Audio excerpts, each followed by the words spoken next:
अस्सलाम वालेकुम dear student. तो आज हम डिस्कस करेंगे स्टेनिंग वेव्स इन स्ट्रिंग।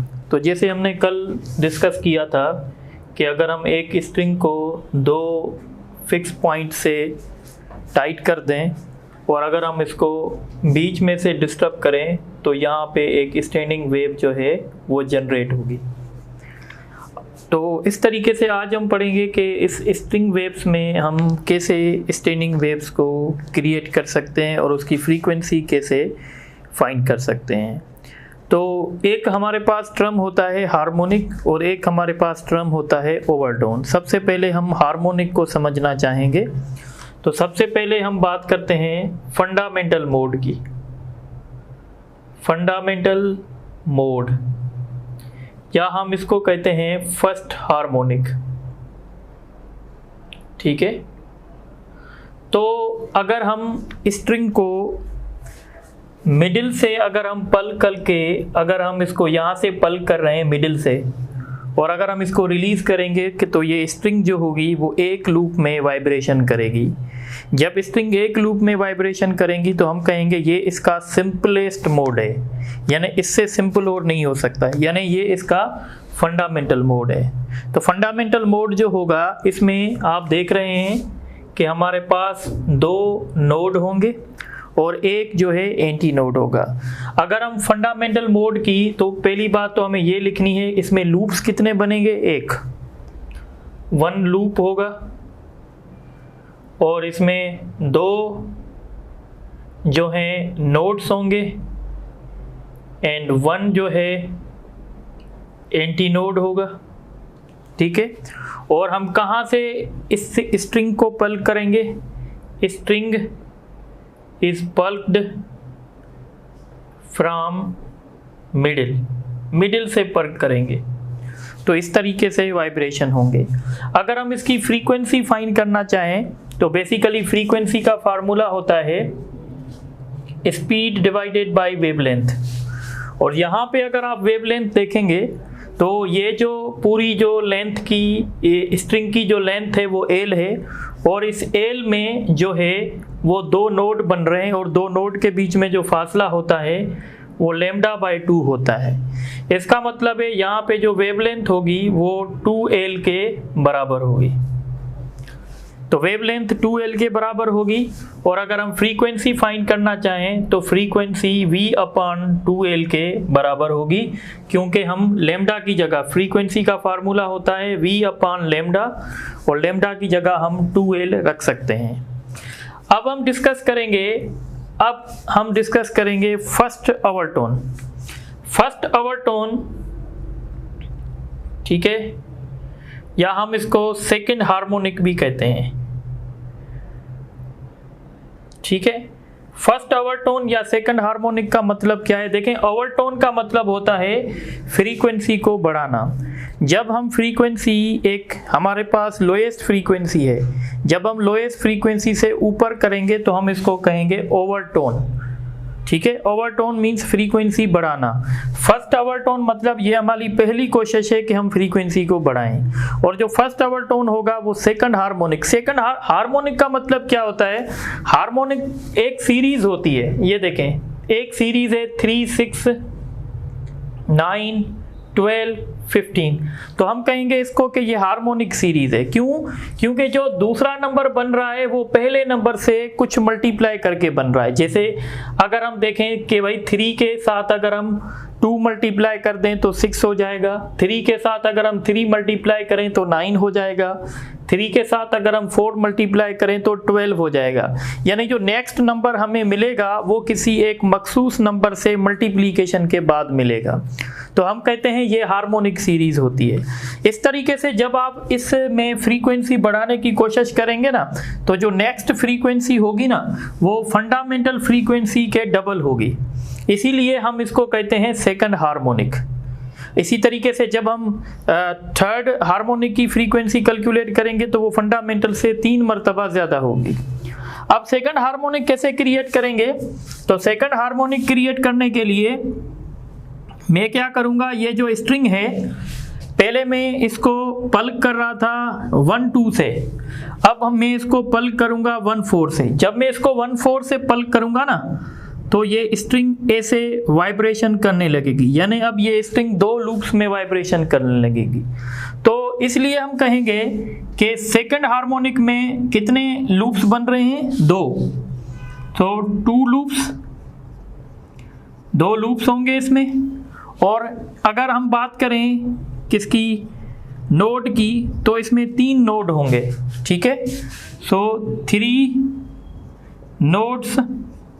और अगर हम एंटी नोड्स की बात करें तो एंटी नोड इसमें 2 होंगे, 2 एंटी नोड्स, ठीक है। और अगर हम इसकी फ्रीक्वेंसी कैलकुलेट करना चाहें, सबसे पहले वेव लेंथ, तो देखें ये जो लेंथ है, अब यहाँ पे जो एल है वो पूरी एक वेव हमें दिखाई दे रही है। जब ये पूरी वेव दिखाई दे रही है इसका मतलब है एल जो है वो लेम्डा के बराबर है। अगर आप इसको कंपेयर करवाएंगे, ये हमारी फर्स्ट फंडामेंटल वेवलेंथ थी, तो फंडामेंटल वेवलेंथ से अगर हम कंपेयर करवाएं तो मैं क्या कर रहा हूं, ये जो हमारी वेवलेंथ है ये सेकंड हार्मोनिक की वेवलेंथ है, तो सेकंड हार्मोनिक की वेवलेंथ 2 के एल के बराबर हो गई। अगर मैं इसे 2 डिवाइड भी करूं, मल्टीप्लाई भी करूं, तो आप इसको केयरफुली देखें, ये 2L क्या था, 2L फर्स्ट हार्मोनिक की वेवलेंथ थी। तो इसका मतलब है अब ये सेकंड हार्मोनिक की वेवलेंथ जो है वो 2 टाइम्स कम हो गई है। तो इसलिए इसको मैं ऐसे भी लिख सकता हूं, 2 यानी सेकंड हार्मोनिक की जो वेवलेंथ होगी वो होगी फर्स्ट हार्मोनिक की वेवलेंथ डिवाइडेड बाय 2, यानी वेवलेंथ कम हो जाएगी। अगर आप फ्रीक्वेंसी की बात करेंगे तो फ्रीक्वेंसी v अपॉन लेम्डा, और लेम्डा का वैल्यू यहाँ पे जो है वो 2L अपॉन 2 है, तो ये 2 ऊपर जाके मल्टीप्लाई करेगा 2V अपॉन 2L। अगर आप इसको केयरफुली देखेंगे तो ये क्या है, तो ये फर्स्ट हार्मोनिक की वेवलेंथ है, तो फर्स्ट हार्मोनिक की सारी फ्रीक्वेंसी है। तो फर्स्ट हार्मोनिक की फ्रीक्वेंसी आप देखें, यानी फर्स्ट हार्मोनिक की फ्रीक्वेंसी देखें V अपॉन 2L है, और सेकंड हार्मोनिक की फ्रीक्वेंसी देखें 2V अपॉन 2L है। इसका मतलब है फ्रीक्वेंसी बढ़ गई है, यानी हम लिख सकते हैं F2 is equal to 2 into F1। और इसलिए हमने स्ट्रिंग को कहाँ से पल्क किया था, string is plucked at 1/4 from, string is plucked at 1/4 from one end, यानी 1/4 से हमने इसको पल्क किया था। इसी तरीके से अब हम बात करेंगे सेकंड ओवरटोन की, यानी हम फ्रीक्वेंसी को और बढ़ाना चाहते हैं। जब हम सेकंड ओवरटोन की बात करेंगे तो हमारे पास जो हार्मोनिक बनेगा वो थर्ड हार्मोनिक होगा, ठीक है। अब वो कैसे बनेगा, तो थर्ड हार्मोनिक तब बनेगा जब हम इसी स्ट्रिंग को 1/6 से डिस्टर्ब करेंगे। सपोज करें ये आपका हो गया, ये आपका है 1/2 यानी मिडिल, ये है आपका सपोज करें 1/4, या ये यहाँ पे, ठीक है, या ऐसे कर लेते हैं, ये इस तरीके से हम इसको करते हैं भाई, ये इसका 1/4 हो गया, ये हो गया 1/6, ठीक है। तो जब हम 1/6 से इसको डिस्टर्ब करेंगे तो अब ये ऐसे वाइब्रेशन करने लगेगी। जब ये ऐसे वाइब्रेशन करने लगेंगी तो इसका मतलब है इसमें 3 लूप्स बनेंगे। इसको मैं दोबारा ड्रा कर लेता हूँ, यानी वही हमारे पास स्ट्रिंग होगी, पर अब इस स्ट्रिंग को हम कहाँ से डिस्टर्ब करेंगे। सपोज करें ये इसका हो गया मिडिल, फिर मिडिल का आधा, इस तरीके से ये हमने इसको 1/6 से डिस्टर्ब किया। तो अब इसमें 3 लूप्स बनेंगे, एक लूप्स ये बनेगा, दूसरा लूप ये बनेगा, और तीसरा लूप ये बनेगा, यानी थर्ड हार्मोनिक में 3 लूप्स बनेंगे, 3 लूप्स बनेंगे। और अगर आप इसमें नोट देखें 1 2 3 4, तो इसमें 4 नोट बनेंगे। और अगर एंटी नोट देखें 1 2 3, तो 3 इसमें एंटी नोट बनेंगे, ठीक है। इस तरीके से अगर आप वेवलेंथ की बात करना चाहें तो ये देखें, यहाँ से लेकर यहाँ तक ये λ/2, यहाँ से लेकर यहाँ तक लैम्डा अपॉन 2 और यहाँ से लेकर यहाँ तक लैम्डा अपॉन 2, यानी ये जो लेंथ होगी lambda upon 2 plus lambda upon 2 plus lambda upon 2, अगर आप इसको सम करेंगे 3 लैम्डा अपॉन 2 हो जाएगा। अगर आप लैम्डा का कैलकुलेशन करें तो ये हो जाएगा 2l अपॉन 3, और ये जो वेवलेंथ है वो थर्ड हार्मोनिक की है, इसलिए इसको लैम्डा 3 लिखूंगा। अगर आप इसको देखेंगे तो ये 2l क्या है, ये फर्स्ट हार्मोनिक की वेवलेंथ है, इसका मतलब है वेवलेंथ हमारी जो है कम हो गई है। इसको लिख सकते हैं lambda 3 is equal to lambda 1 divided by 3, ठीक है, यानी वेवलेंथ हमारी कम हो जाएगी। सेकंड हार्मोनिक की वेवलेंथ फर्स्ट से कम होगी और थर्ड हार्मोनिक की वेवलेंथ सेकंड से कम होगी। इस तरीके से हमने हार्मोनिक्स थर्ड हार्मोनिक की स्टडी कर ली।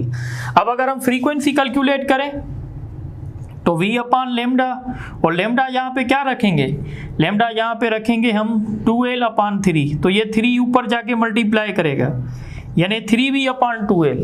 अगर आप इस v अपॉन 2 लैम्डा को देखें तो ये फर्स्ट हार्मोनिक की फ्रीक्वेंसी है, इसका मतलब है ये थर्ड हार्मोनिक बन गई है, ठीक है।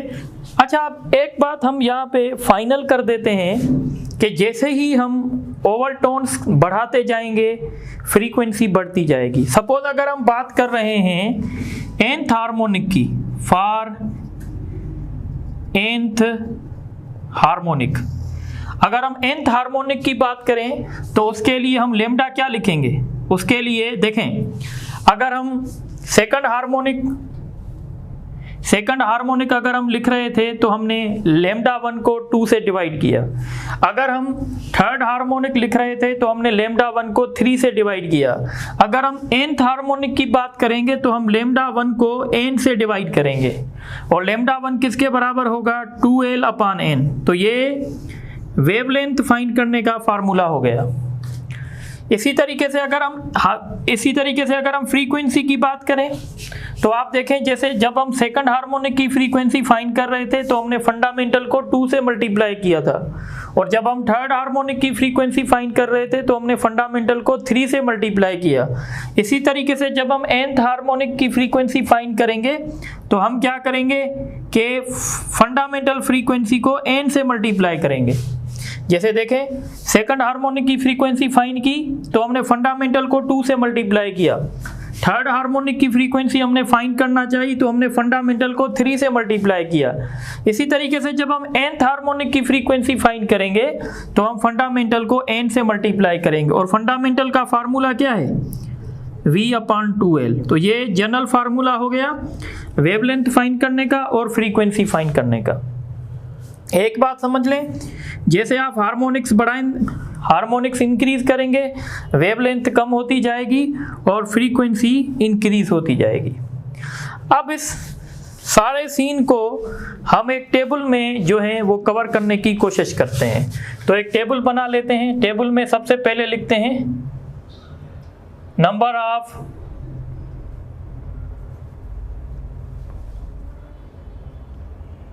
ऑफ हार्मोनिक, उसके बाद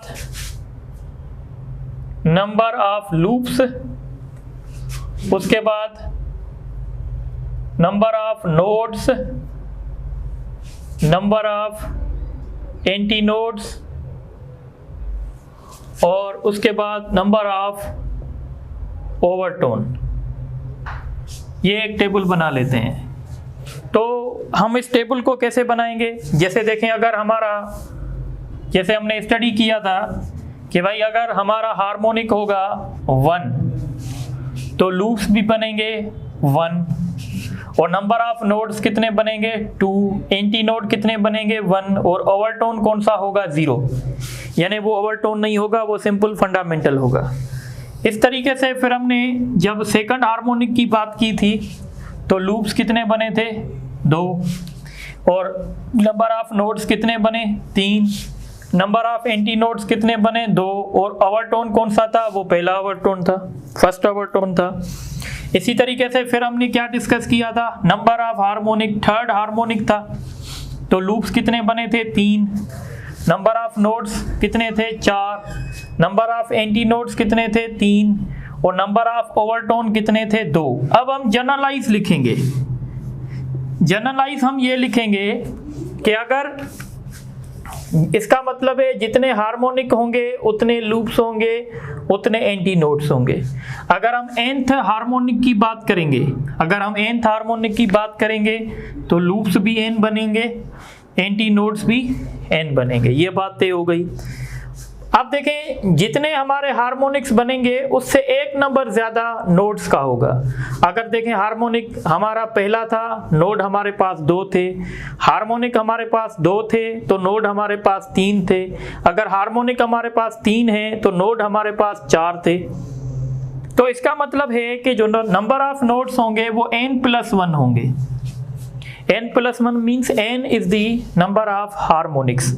जितने हार्मोनिक्स होंगे उससे एक नंबर ज्यादा नोड्स होंगे। ठीक है। इसी तरीके से अगर आप ओवरटोन की बात करेंगे, अगर हमारा सेकंड हार्मोनिक था तो वो हमारा फर्स्ट ओवरटोन था।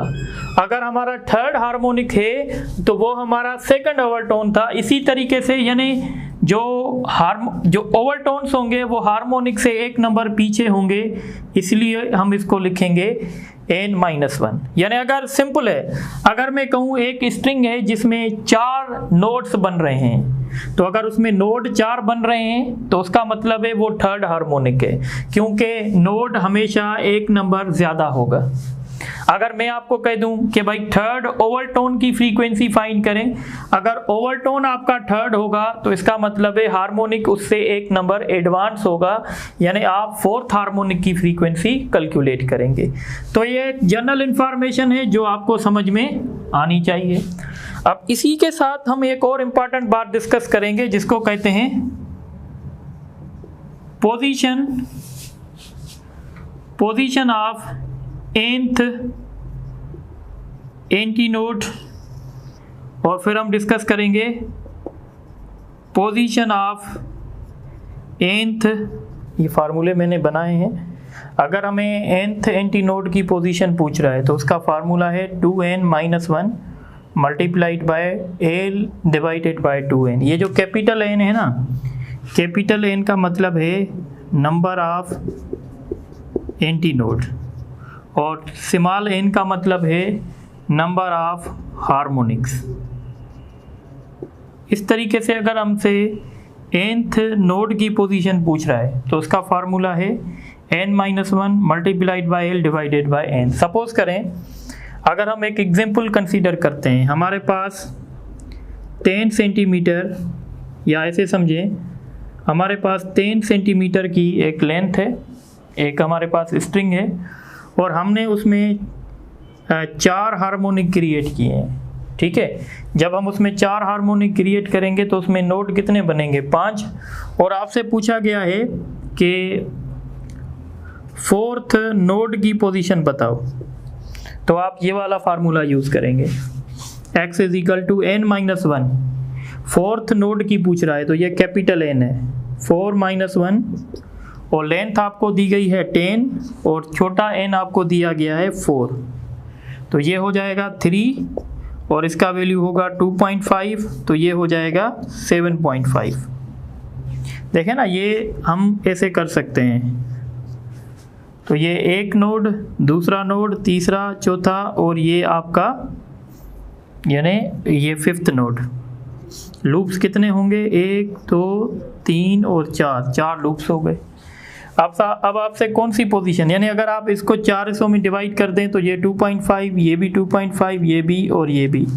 अब ये फर्स्ट नोड है, ये सेकंड नोड है, ये थर्ड है, ये फोर्थ है। अगर आप यहाँ से काउंट करें 2.5 + 2.5 कितना होगा? 5 + 2.5 कितना होगा? 7.5, और हमारी फार्मूले से भी रिजल्ट वही आई। इसी तरीके से अगर आप यहाँ से आपसे पूछते हैं find the position of third anti node, तो थर्ड एंटी नोड कहाँ बनेगा? ये फर्स्ट, ये सेकंड, ये थर्ड। तो आप फाइंड कर सकते हैं इस फार्मूला से। 2n, n की जगह 3 रखेंगे, l की जगह 10, 2 × 4, तो ये हो जाएगा 6 में से एक माइनस होगा 5, और ये 2.5 होगा, 2.5 का आधा 1.25, इसको मल्टीप्लाई करेंगे तो 7.25 यानी यहाँ होगा। तो इस तरीके से आप किसी भी नोड की और एंटी नोड की पोजीशन को फाइंड कर सकते हैं। ये नोट करें तो फिर आगे डिस्कस करते हैं।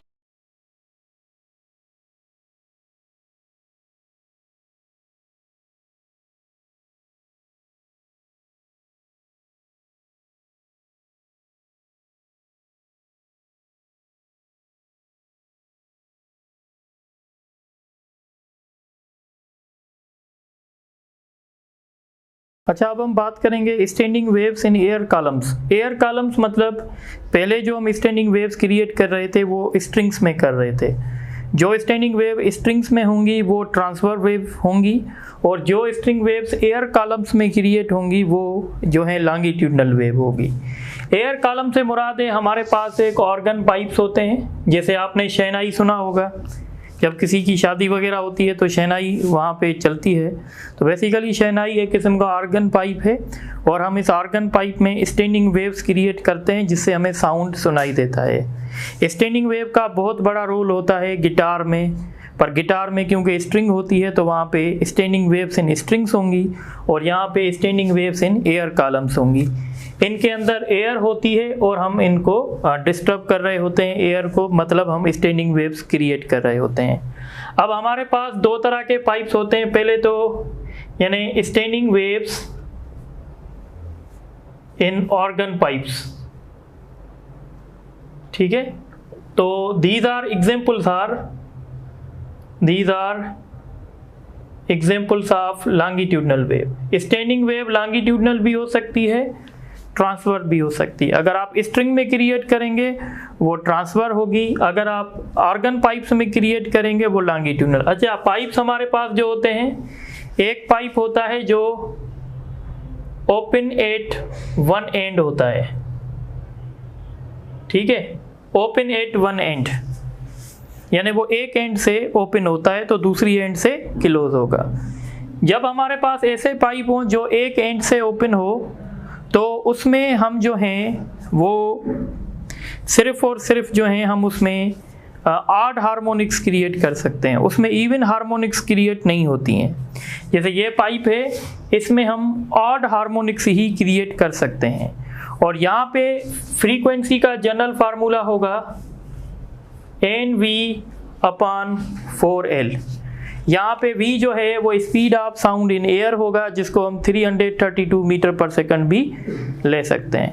और यहाँ पे जो वेवलेंथ का फार्मूला होगा, जनरल फार्मूला अगर मैं बताऊं तो यहाँ पे वेवलेंथ का जनरल फार्मूला होगा 4L/N। ये जनरल फार्मूला वेवलेंथ का है, ये जनरल फार्मूला फ्रीक्वेंसी का है। याद रखिएगा, इसमें जो n का वैल्यू होगा वो 1 हो सकता है, 3 हो सकता है, 5 हो सकता है, 7 एंड सो ऑन, क्योंकि इसमें इवन हार्मोनिक्स जनरेट नहीं होती हैं। So even harmonics are not generated. यानी इसमें अगर हम बात करेंगे, सपोज करें सेकंड ओवरटोन की बात करेंगे, जब हम सेकंड ओवरटोन की बात करेंगे या सपोज करें हम फर्स्ट ओवरटोन की बात करेंगे, तो फर्स्ट ओवरटोन का मतलब होता है सेकंड हार्मोनिक, पर यहाँ पे सेकंड हार्मोनिक नहीं होगा, यहाँ पे होगा थर्ड हार्मोनिक। इस तरीके से जब हम सेकंड ओवरटोन की बात करेंगे तो सेकंड ओवरटोन से अब देखें, एक हमारे पास बनेगी first harmonic, third harmonic, fifth harmonic, 7। ये कहलाएगा हमारा फर्स्ट ओवरटोन, क्योंकि नेक्स्ट हायर फ्रीक्वेंसी, ये उससे भी नेक्स्ट हायर फ्रीक्वेंसी यानी सेकंड ओवरटोन, ये उससे भी नेक्स्ट हायर फ्रीक्वेंसी यानी थर्ड ओवरटोन। तो इस तरीके से हम ये डिस्कस करेंगे, ठीक है। तो याद रखिएगा, इसमें इवन हार्मोनिक्स जनरेट नहीं होंगी। और दूसरे पाइप्स होते हैं जिसको कहते हैं ओपन एंड्स पाइप, यानी जो पाइप दोनों एंड से ओपन होते हैं या दोनों एंड से क्लोज भी हो सकते हैं। तो उस केस में इसको कभी कभी ऐसे भी लिखते हैं, क्लोज एंड पाइप, ठीक है ना। तो जब ओपन एंड पाइप होगा, इसमें फार्मूला वही होगा जो फार्मूला हमने स्ट्रिंग के लिए पढ़ा था, V/2L, और यहाँ पे वेवलेंथ का फार्मूला भी वही होगा 2L/N। और इसमें हम इवन हार्मोनिक्स भी जनरेट कर सकते हैं, ऑड भी कर सकते हैं। तो यहाँ पे n का वैल्यू 1 भी हो सकता है, 2 भी, एंड सो ऑन। तो याद रखिएगा, ओपन एंड पाइप्स में दोनों किस्म की हार्मोनिक्स जनरेट हो सकती हैं, पर जो ओपन एंड होगा उसमें सिर्फ और सिर्फ इवन हार्मोनिक्स जनरेट नहीं होंगी, सिर्फ ऑड हार्मोनिक्स जनरेट होंगी। तो आप इनको नोट करें तो फिर हम इन पे एमसीक्यूज करते हैं। अच्छा, अब ये मैंने कुछ एमसीक्यूज लिखे हैं जो आपकी बहुत हेल्प कर सकते हैं। A string is tied between two ends and pulped from 1/6 from the one end and release. A standing wave is produced. Find the number of notes. देखें, अगर आप 1-2 से करेंगे तो ये फर्स्ट हार्मोनिक होगा, 1-4 से करेंगे तो सेकंड, 1-6 से करेंगे तो ये थर्ड। अगर थर्ड हार्मोनिक है, मैंने बताया था हार्मोनिक्स जितने होंगे उससे एक नंबर ज़्यादा जो होंगे वो नोट्स होंगे। तो थर्ड हार्मोनिक है, इसका मतलब है इसमें 4 नोड होंगे। A 10 centimeter long string is tied between two ends. If it oscillate with 4 antinodes, find the wavelength. ठीक है, कितने एंटीनोड के साथ वाइब्रेशन कर रही है? 4 एंटीनोड के साथ। जितने एंटीनोड्स होंगे उतने ही हार्मोनिक्स होंगे और हमें फाइंड करनी है वेवलेंथ। ठीक है, तो वेवलेंथ हम कैसे फाइंड करेंगे? वेवलेंथ का जनरल फार्मूला है 2L डिवाइडेड बाय n, और जितने एंटीनोड्स होंगे उतने हार्मोनिक्स होंगे। 2 मल्टीप्लाइड बाय 10 डिवाइडेड बाय 4, ये 1, ये 2, ये 1, ये 5। उसके बाद दूसरा क्वेश्चन है, A 20 centimeter long string is tied between two ends and vibrate in 4 loops. Find the position of third node. Third node की पोजीशन चाहिए, तो थर्ड नोड की पोजीशन हम कैसे कैलकुलेट करेंगे? मैंने बताया था n-1 L divided by n। तो थर्ड नोड की बात हो रही है, तो 3-1 लेंथ है 20 डिवाइडेड बाय n। तो इसमें टोटल लूप्स जो हैं वो 4 हैं, यानी 4 हार्मोनिक हैं, 1 और 5। तो 2 मल्टीप्लाइड बाय 5 करेंगे तो 10 इसका रिजल्ट आएगा। इसके बाद क्वेश्चन है, A 10 centimeter long string is tied between two ends and it vibrates with 4 loops. If speed of wave is 50 meter per second, find the frequency. तो फ्रीक्वेंसी फाइंड करने का जनरल फार्मूला है NV/2L। अब ये जो string है वो 4 loops में वाइब्रेशन कर रही है, इसका मतलब है हार्मोनिक 4 है। स्पीड हमें 100 दी जा रही है और लेंथ इसकी 10 सेंटीमीटर मीन्स 0.1 है। डेसिमल कैंसिल करेंगे, ऊपर 0 आएगा 1 टाइम और 2 टाइम, तो ये 200 हर्ट्ज हो जाएगा। इसका ऑप्शन बी होगा। उसके बाद क्वेश्चन है, A string of 12 centimeter long is tied between two ends and vibrate with 4 nodes. Find the wavelength. अगर 4 नोड हैं तो ये फिफ्थ हार्मोनिक, तो ये थर्ड हार्मोनिक होगा, और वेवलेंथ फाइंड करने का फार्मूला होता है 2L divided by n। Length इसकी है 12 डिवाइडेड बाय 3, क्योंकि अगर इसमें 4 नोड हैं तो ये थर्ड हार्मोनिक होगा। 1 और 4 को 2 से मल्टीप्लाई करेंगे 8 हो जाएगा। तो इसका एक ऑप्शन डाल दें, और ऑप्शन है ना 8 सेंटीमीटर। ठीक है, तो ये इसका ऑप्शन सही होगा। इसी तरीके से आप इसको देख लें, फिर इंशाल्लाह नेक्स्ट लेक्चर में कुछ और डिस्कस करेंगे। Thank you very much.